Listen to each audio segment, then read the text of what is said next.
안녕하세요. 한국다양성연구소의 모두를 위한 성교육에 오신 여러분들을 환영합니다. 저희는 화상 지아크입니다. 오늘은 2강으로 만나 뵙고요. 저희 2강은 몸이라는 큰 주제 아래서 생물학적인 구분, 여성과 남성 딱 두 가지밖에 성별이 없는 것처럼 얘기되는 현상에 대해서 이야기를 해보고자 합니다.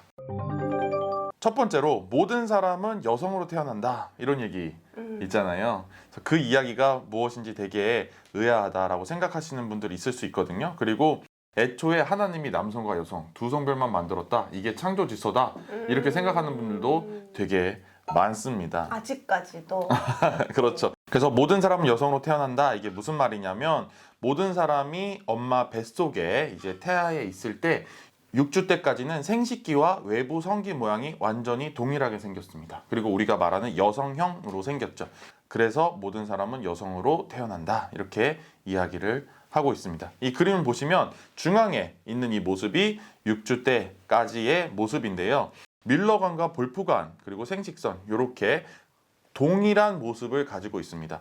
뮬러관이 더 튼튼하게 앞에 나와 있고요. 볼프관이 뒤쪽에 있는데, 성분화를 가져올 때 여러 가지 염색체들과 호르몬들의 공통의 작업으로 일어나는 건데, 그 중에서 가장 큰 역할을 한다고 볼 수 있는 게 SRY라는 물질입니다. 근데 이 SRY가 흔히는 XY 성염색체에 붙어서 나오게 되거든요. 이 SRY가 뒤에 있던 볼프관에게 튼튼해지라고 하면서 앞에 있는 뮬러관에게는 수축하라고 합니다. 그러면서 이 볼프관의 생식선이 고환으로 형성되면서, 그리고 이 고환은 몸속에 있는 걸 싫어해요. 뜨뜻한 걸 싫어하다 보니까 외부에 음낭이라고 하는 고환 주머니를 만들어서 나가게 됩니다. 이게 우리가 흔히 말하는 남성형 성기를 만들게 되는 모습이고요. 여기에 SRY가 나오지 않는 경우에는 그대로 이 원형에 가깝게 밀러관이 더 튼튼해지고 뒤에 있던 볼프관이 수축되면서 이 밀러관의 생식선이 난소가 생기고 그 위에 이제 자궁, 우리가 이제 포궁이라는 용어로 많이 쓰고 있죠. 그래서 포궁으로 바뀌면서 질이 생기면서 여성형이라고 하는 형태의 모습을 띠게 됩니다. 근데 아까 SRY가 XY에 흔히 붙어서 나온다 했잖아요. 근데 100% 그런 게 아니에요. 간혹 XX 성염색체를 가진 사람에게 SRY가 XX에 붙어서 나올 때가 있거든요. 그러면 성염색체가 XX인데 SRY의 영향으로 밀러관이 수축되고 볼프관이 탄탄해지면서 거기에 고환이 생기는 거예요. 그러니까 우리가 흔히 성별이 두 가지만 있다고 생각했지만 그렇지 않은 거죠. XX를 가진 사람도 음경과 고환을 가진 형태의 외부 생식기가 생길 수 있게 된다라는 뜻인 겁니다. 그리고 반대로는 XY 성염색체를 가지고 있는데 SRY가 붙어서 나오지 않으면 XY 성염색체를 가지고 있는데도 여성형이라고 하는 이제 나팔관과 포궁 형태를 가진 생식기가 생기게 될 수 있다는 겁니다. 그래서 우리가 이런 다양한 형태의 생식기와 외부 성기의 모양을 가진 사람들이 있다라고 하고 간성 이야기를 드려야만 하는데요. UN 연구 결과로 전 세계 어느 시대 어느 사회에서나 살고 있는 사람들이 1.7%나 간성으로 태어날 수 있는 확률이 있습니다. 그리고 간성의 유형으로는 이제 다양한 유형들이 있는데 크게 가장 세 가지를 말씀드릴 수가 있는데, 이중 성기자가 있습니다. 그래서 성기 모양이 흔히 남성형, 여성형이라고 하는 성기 모양을 딱 두 가지로 구분돼서 갖고 있는 것이 아니라 성인 사이즈의 음경 그리고 작은 질이 있는 분들도 있고, 성인 사이즈의 질에 작은 음경이 있는 분들도 있고요. 둘 다 성인 사이즈로 있는 분들도 있다라고 말씀드릴 수 있어요. 그래서 이중 성기자라고 하고, 모호하게 좀 섞여 있는 분들도 있습니다.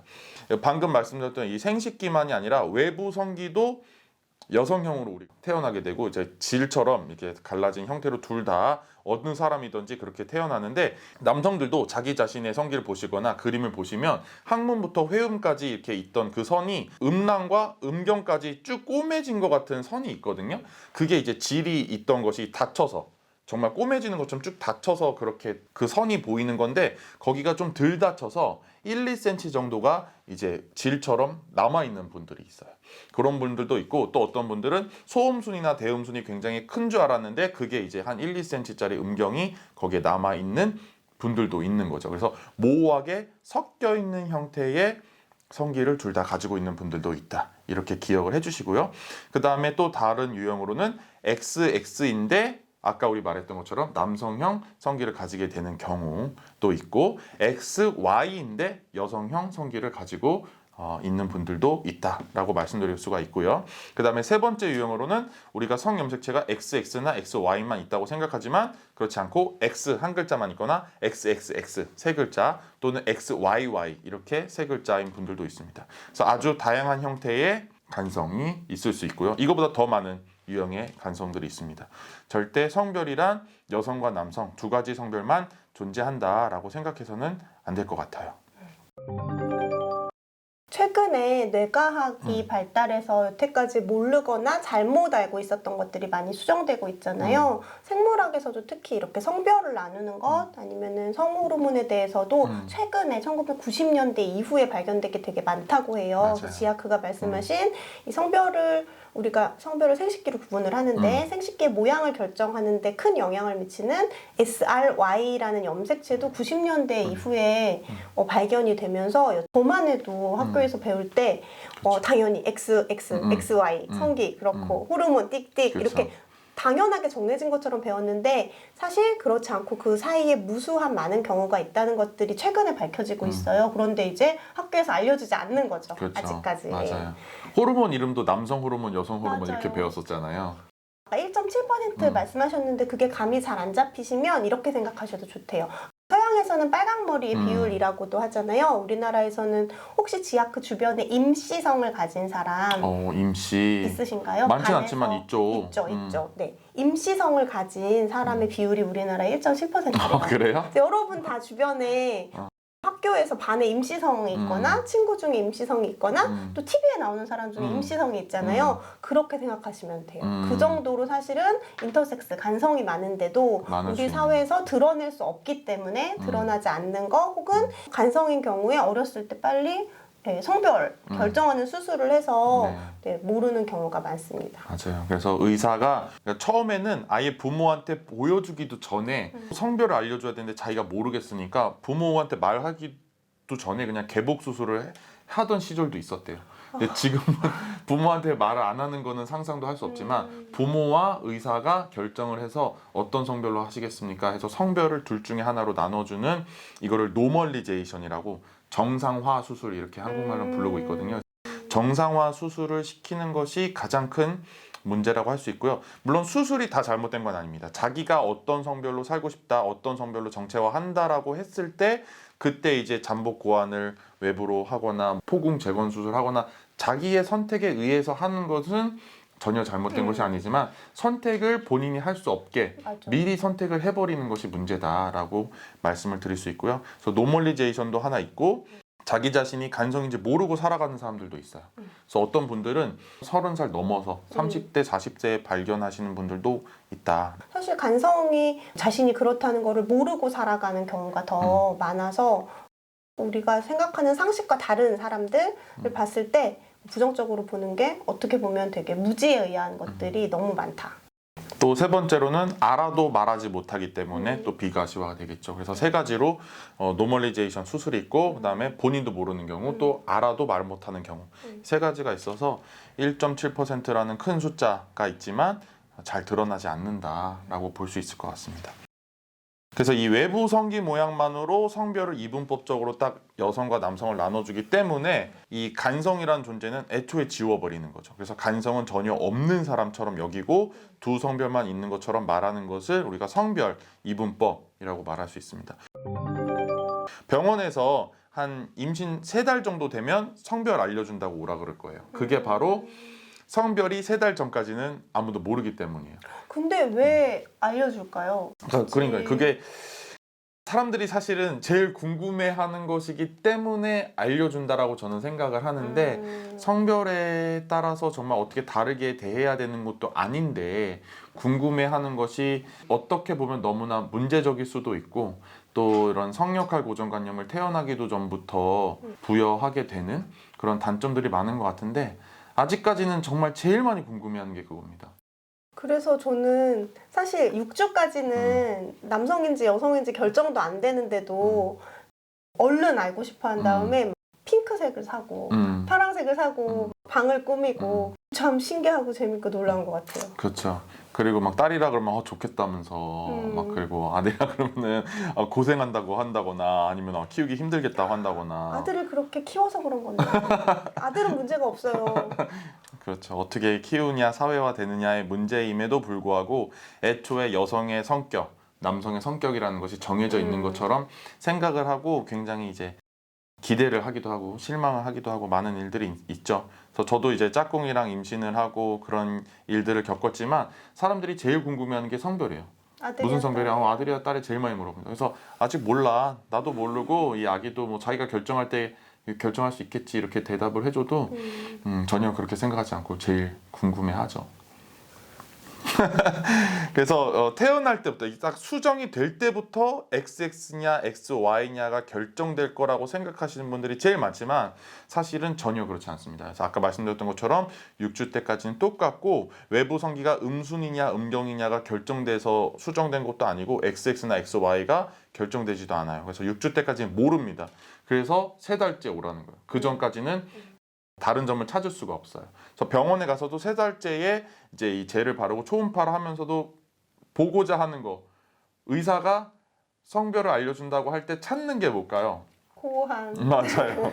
아기가 여자라고 공주님입니다. 뭐 핑크색 준비하세요, 분홍색 준비하세요 이렇게 말을 했다고 해서 음순을 본 게 아닙니다.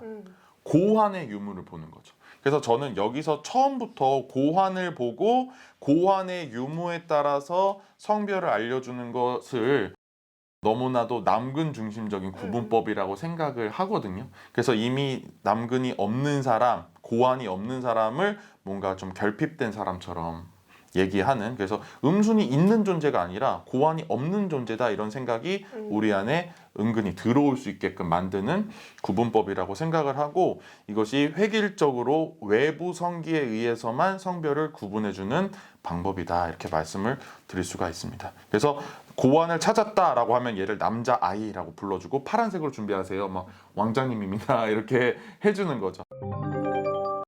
이 성별 정해주는 거를 우리가 이 용어를 꼭 기억해 두셔야 되는데 지정성별이라고 합니다. 그래서 옛날에는 생물학적 구분, 뭐 사회학적 구분 이렇게 식으로도 많이 얘기를 했는데 그런 표현이 아직도 유효하지만 저는 이 지정성별이라는 용어를 꼭 기억해 주셨으면 좋겠어요. 성별을 외부 성기만으로 지정해 준다라는 뜻이 지정성별입니다. 그래서 영어로는 sex assigned at birth라고도 합니다. 그래서 성별을 정해줬다 라는 뜻으로, 이것은 나중에도 나오겠지만 트랜스젠더, 시스젠더 구분과 상관없이 누구에게나 성별을 어떻게 지정당했는지로 이제 쓸 수 있는 용어입니다. 지정당했다라는 표현이 정말 맞는 것 같아요. 나에 대해서 내가 정하는 게 아니라 의사 선생님이 자기 육안으로 본 그 성기 모양만으로 남성으로 살아갈지 여성으로 살아갈지를 지정해줘 버리는, 이거부터 이제 억압이 시작되는 것 같아요. 그래서 그렇게 의사가 육안으로 본 고환 유무에 따라서 성별을 이분법적으로 남성과 여성 두 가지로만 나눠주고 여기서 이제 간성이 삭제된다는 거죠.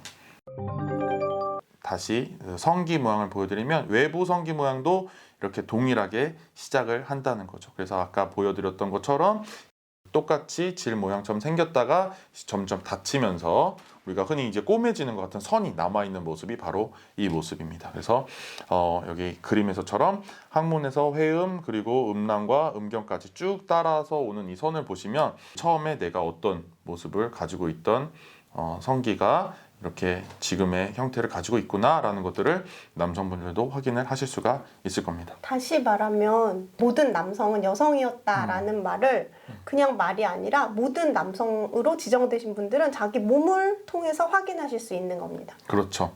그리고 이 그림을 보여드리고 싶었던 가장 큰 이유 중에 하나는 우리의 성기가 상동기관이라는 거예요. 그래서 우리가 흔히 여성형 성기와 남성형 성기가 굉장히 다르다고 생각하고 성기 모양에 따라서 무슨 심지어 성격과 외모와 그리고 해야 되는 일들, 성향까지 다 정해지는 것처럼 생각을 하기 쉽지만 사실은 전혀 그렇지 않고 하는 일까지도 다 똑같습니다. 여기 양쪽에 색깔 구분으로 되어 있는데 보라색, 빨간색, 파란색, 노란색으로 되어 있는 것들이 각각 같은 형태, 같은 일들을 하는 기관이라고 보시면 되겠어요.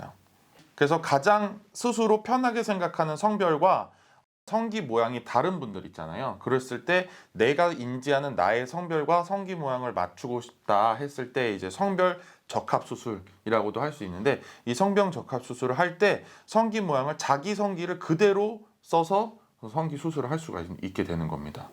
하는 일들과 형태가 다 똑같기 때문에. 그래서 이 색깔 양쪽에 있는 것들 보시면서 이 상동기관이다라는 것을 꼭 기억을 해보시면 좋겠습니다.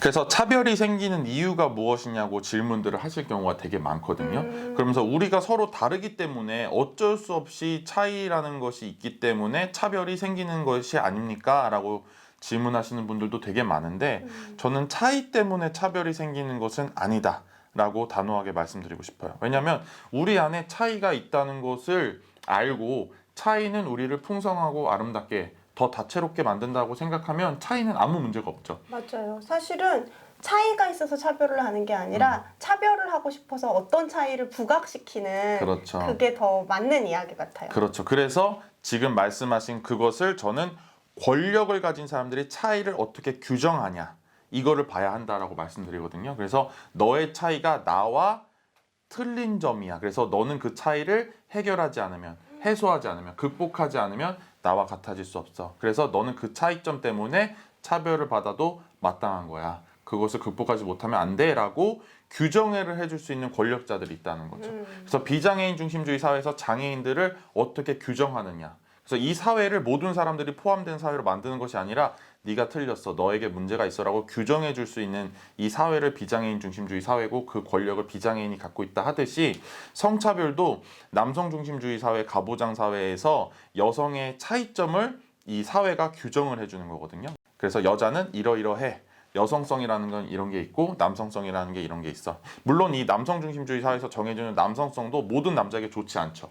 절대 편하지 않고 억압적인 부분이 있습니다. 그래서 이 여성성이라는 것이 마찬가지예요. 남성들이 정해준다는 거죠. 그래서 여성은 얌전해야 되고 뭐 조신해야 되고 이런 몸매로, 이런 외모로 생겨야 되고, 모성애가 있기 때문에 아기를 키워야 되고, 아기를 꼭 낳아야 돼서 키워야 되고, 뭐 이런 것들이 있어서 여성의 특성을 규정해 주는 거죠. 그래서 이걸 하지 않으면 이상한 여성, 잘못된 여성이라고 계속 여성들을 일정한 형태로, 성격으로 만들고, 모성애가 있기 때문에 애를 낳아야 되고 애를 돌보는 걸 좋아한다는 것은 임금 노동의 현장을 오지 못하게 하거나, 임금 노동에 와서도 돌봄 노동이나 부수적인 케어를 하는 일들을 하게끔 만드는, 또 그리고 거기 머물게 하는. 엄밀히는 돌봄 노동이 부수적인 게 아닌데 돌봄 노동을 부수적인 것으로 만드는 그렇죠. 거잖아요. 그러니까 사실 우리가 살고 있는 이 자본주의 사회는 여성을 착취하지 않고는 제대로 이렇게 지탱이 안 되는 구조거든요. 근데 되게 손쉽게 이미 권력을 가진 사람들이 여성을 착취함으로써 이 사회를 지탱시키고, 또 자본이 이미 있는 사람들에게 자본을 더 많이 축적할 수 있는 기회를 주기 위해서라도 성기의 차이를 극대화시키고, 여성은 그렇기 때문에 이런 일을 해야 되는 거고, 이거는 본성이기 때문에 다른 노동이나 뭐 이런 활동이 아니라 본성을 그냥 행하는 거야 라고 하는 프레임을 계속 씌우는 것 같아요. 그렇죠. 사실 노동으로 인정한다면 국가에서든 이 사회가 그에 대한 올바른 가치를, 대가를 지불해야 하는데 무료로 만들어버리는 거죠. 맞아요. 무급으로. 그래서 통장에 찍히는 거 하나 없이 집에서 쉰다는 얘기를 심지어 해가면서. 그러면 좀 집에서 쉬어보셨으면 좋겠어요. 말씀하시는 분들이 쉬면서. 쉰 적이 없어. 쉰 적이 없는데 쉬었대. 그쵸. 미쳐. 그래서 이렇게 차이를 규정을 해주면서 이것이 심지어 유전적으로, 생물학적으로 네가 좋아서 하는 거야 라고 만들어 버리고, 그리고 임금 노동의 현장에 있다고 하더라도 이 사람은 관계를 잘 맺고 소통을 잘하지만 의사 결정을 할 수 있는 자리까지는 갈 수 없어. 왜냐하면 너무 감정적이고 소통을 하고 관계 맺는 것에 치중하다 보니까 손실이 나지 않게 합리적으로, 이성적으로 빠르게 판단해서 회사를 위한 결정을 할 수 없다. 이런 식으로까지 만들어서 취업을 하지 못하게 하거나 승진을 하지 못하게 하는 이유를 만들어주는 거죠. 그럼 사람들이 회사 입장에서는 어쩔 수 없네. 여자들이 뭐 육아휴직도 쓰고 또 대체 인력도 뽑아줘야 되고 뭐 등등의 이유로 회사가 불편하겠네 라는 식으로, 그게 마치 합리적이라는 생각으로 효율적이라는 이름에 수긍을 해버리는 근거들을 이미 마련해줬기 때문에 이 차이를 이용해서 차별을 할 때 수긍을 하고 아, 그런가 보다, 어쩔 수 없나 보다 라고 하는 마치 합리적으로 이성적인 설명인 것처럼 들리게 만드는 문화와 구조를 형성해 놓고 있다, 이렇게 볼 수 있을 것 같아요. 자본주의 사회에서 어쩔 수 없다고 이야기하지만 사실은 이 자본주의 사회가 남성 중심 자본주의 사회다라는 것을 잊으시면 안 됩니다. 맞습니다.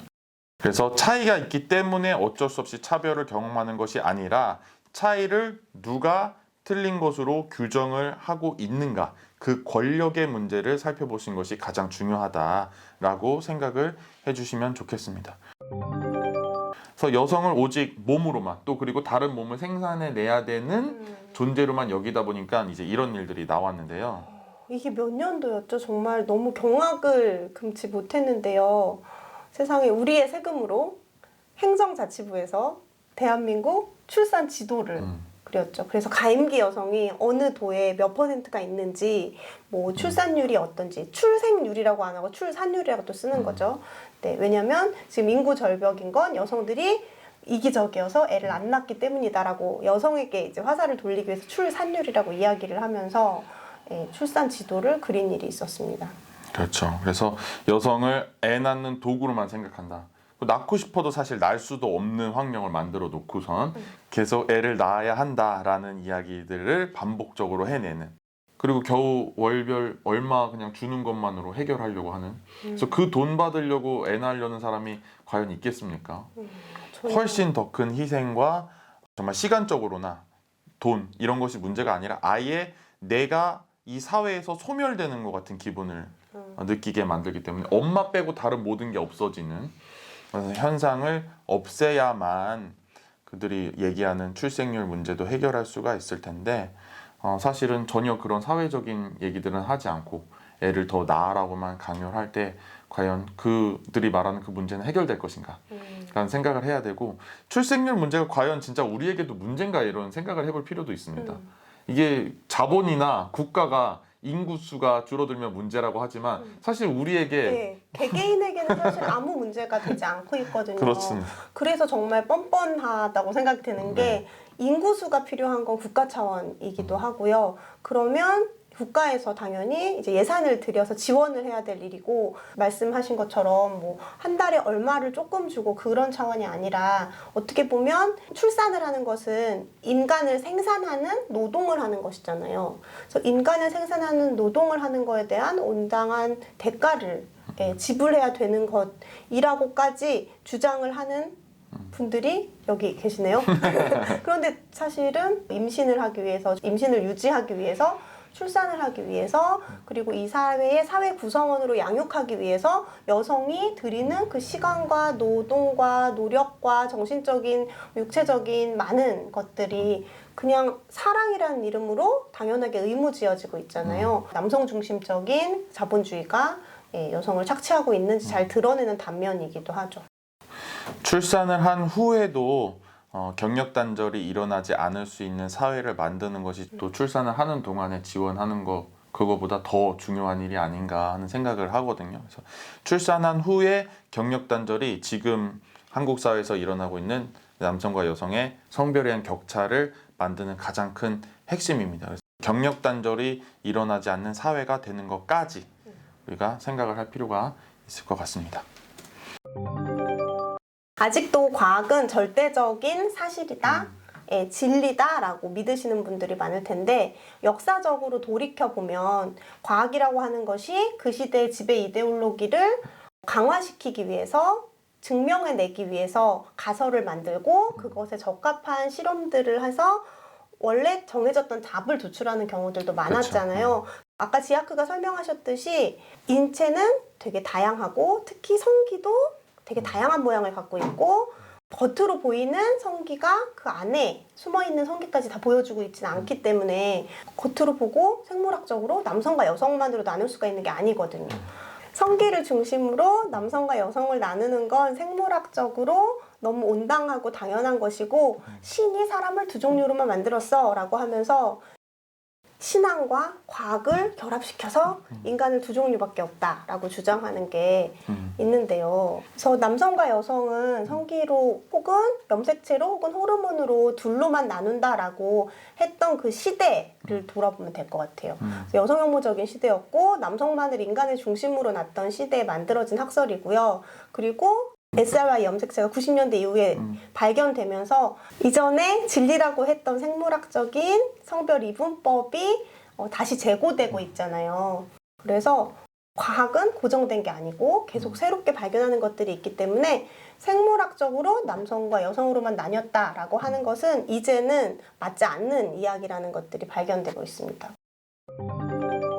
그래서 저는 여기서 나는 과학이 말하는 성차별이 불편합니다 라는 책을 소개하고 싶은데요. 여기 있는 책이죠? 네.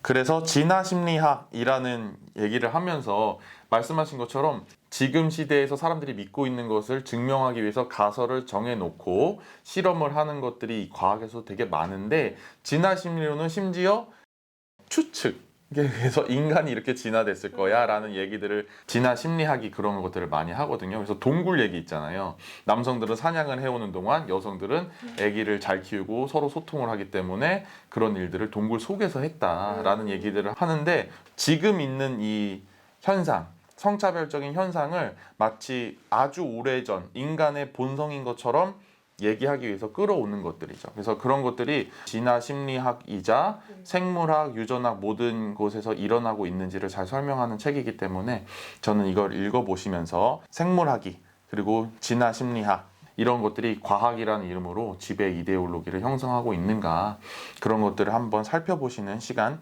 가지는 것도 아주 재밌으실 것 같다라는 말씀 드리고 싶습니다.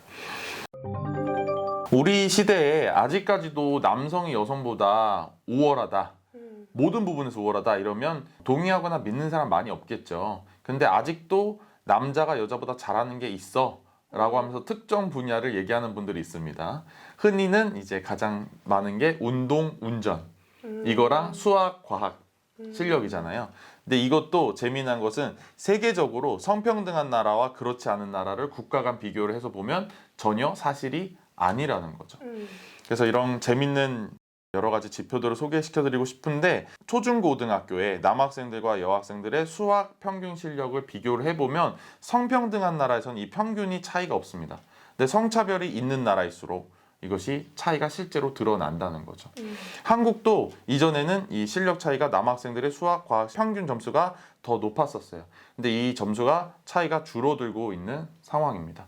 물론 그거는 성차별이 줄어들어서 또는 성역할 고정관념이 줄어들어서라고 할 수도 있지만 여학생들의 시험 점수가 더 중요한 거죠. 남학생들은 시험이 아니라도 다른게 이제 역량을 보여주거나 이제 자아 실현할 기회들이 더 많은데 여학생들에게 시험 점수라는 게 더 중요해지고 있기 때문에 또 그리고 남학생들에게만 강조됐던 이 이과, 과학 이런 것들이 더 돈을 많이 버는 영역이기 때문에 여학생들도 이제 예전처럼 여자들은 그냥 문과 하면 돼 이런 인식에서 벗어나서 수학, 과학도 중요하다, 공부를 많이 해야 된다 이렇게 가고 있기 때문에 한국은 성차별이 줄어서라기보다 사실은 이 시험을 누가 더 중요하게 또 누가 더 공부를 많이 하고 있느냐 이런 얘기들도 할 수 있는 여러 지점들이 섞여 있지만 아무튼 이전보다 수학, 과학 평균 점수도 그 차이가 한국에서도 줄어들고 있기는 합니다. 그래서 그런 것도 얘기도 드릴 수 있고요. 그래서 또 수학과학 점수 차이만큼 또 운전이나 운동 실력도 마찬가지인데요. 한국에서는 아직도 초중고등학교를 살펴보면 운동장을 남학생들만 쓰고 뭐 축구, 농구를 하면서 여학생들은 아직도 운동을 안 시키거나 안 해도 된다고 하거나 또는 뭐 자습을 해도 된다라고 하는 것들 때문에 운동을 잘 하고 있지 않아요. 또는 스스로도 친구들끼리 막 그런 거 하면 알배교 남자들이 종아리 아리는 거 싫어해 라고 하면서 땀나, 냄새나. 그래서 스스로에게도 그런 억압이 있는 거죠. 그래서 서로 사회화를 그렇게 시키기도 하는 모습들이 있어서 운동을 잘 하고 있지 않고 운동을 하지 않다 보면 근력이나 체력도 생길 수 없고 또 공감, 지각 능력 같은 것도 좀 덜 발달하게 되는 영향들이 있다라는 거죠. 근데 성평등한 나라에서는 체육 시간이나 운동에 대한 그런 차별적인 생각이 없기 때문에 초중고등학교 내내 체육을 활동을 같이 하고 체력, 근력, 그리고 근육량 같은 거, 신체 밸런스가 동일하게 발달을 하고 공간 지각 능력 같은 것도 똑같이 생겨요. 그러다 보니까 15세든 16세든 그 나라에서 운전면허 시험을 딸 수 있는 나이가 됐을 때 평균 합격하는 비율이 똑같습니다. 그래서 운전 실력 차이가 전혀 나지 않는다는 거예요. 근데 한국은 남학생들 같은 경우에 고등학교 졸업하자마자 대학교 1, 2학년 때 여름방학 때 따고 싶어 하는 마음이 제일 큰 반면 여학생들 안 따도 된다 라고 생각을 하고 결혼해서 애 낳았을 때 어린이집, 유치원, 뭐 초등학교, 등하교 때문에 반드시 필요하다고 생각할 때 그때 따는 비율이 제일 높다라고 해요. 그래서 그 운전을 하는 경력 차이가 10년, 15년 이상 나는 경우들도 많고 그리고 이 공간지각 능력 어렸을 때부터 계속 개발하지 않았기 때문에 차이가 있는 거죠. 그래서 이것은 성차별의 결과로 드러나는 현상이지 성차별을 해도 되는 근거가 되지는 그쵸. 않죠. 근거가 생물학이나 유전에 있지 않다는 거죠. 그래서 그거를 바라보는 게 제일 중요하다라는 말씀을 드릴 수 있을 것 같아요. 맞아요. 진짜 뭐 운동을 하거나 아니면 공간지각력을 발달시킬 수 있는 기회조차 주지 않고는 그 결과로서 경험이 없기 때문에 당연히 잘할 수 없는 것을 가지고 이제 능력이 원래 그렇다고 하고 그리고 운전을 이제는 여성들도 되게 많이 하는데도 아직도 김여사라는 말이 네. 남아 있잖아요. 네. 그래서 너무 그 김여사에 대한 편견도 사실 많은 언론이나 사람들이 조사를 해놨어요. 그래서 보시면 누가 사고를 많이 내는가 그리고 운전 범죄 누가 많이 저지르는 거 봤는데 운전을 하면서 교통사고를 내는 비율이 남성이 78.4%였고 여성이 19%로 무려 거의 4배에 다다르는 교통사고를 내고 있어요. 그래서 사고를 내는 비율로 보면 누가 운전을 더 잘하는 거냐. 여성이 더 잘하죠. 그렇죠. 그리고 범죄, 운전면허를 소지하지 않고 운전을 한다거나 음주운전을 하는 비율 이 두 가지도 범죄로 보더라도 남성이 훨씬 더 운전 범죄도 많이 저지르고 있습니다. 그래서 사고나 범죄로 봤을 때 훨씬 더 여성들이 운전을 안전하게 잘하고 있다라고 보실 수가 있고요. 그러면 운전면허를 남자들이 더 많이 갖고 있기 때문에 그런 거 아니냐? 여자들 운전 안 하잖아. 그렇기 때문에 이 비율이 4배나 차이 나는 거 아니야? 라고 할 수 있는데 실제로는 운전면허를 남성들은 60%, 여성들은 40% 이렇게 4배 정도 차이가 날 정도는 아니다라고 보실 수가 있습니다. 그 다음 또 생물학적 결정을 얘기하자면 또 남자는 울면 안 된다. 남자는 이성적이고 합리적이고 그러니까 감정을 드러내면 안 되고 특히 약해 보이는 우는 행위는 하면 안 된다라는 말을 설마 아직까지 할까요? 저는 놀랐는데 아직까지도 듣는다라고 합니다. 그래서 저 어렸을 때 또는 우리 부모님 시대에만 있지 않았나 싶을 정도. 3번을 울어야 된다고 네. 하는 말도 안 네, 되고. 그렇죠. 저는 한 하루에 3번씩 울어가지고 되게 답답한 얘기인데 뭐 눈물을 보이면 안 돼가지고 하늘을 보는 거예요. 눈물 떨어지지 마.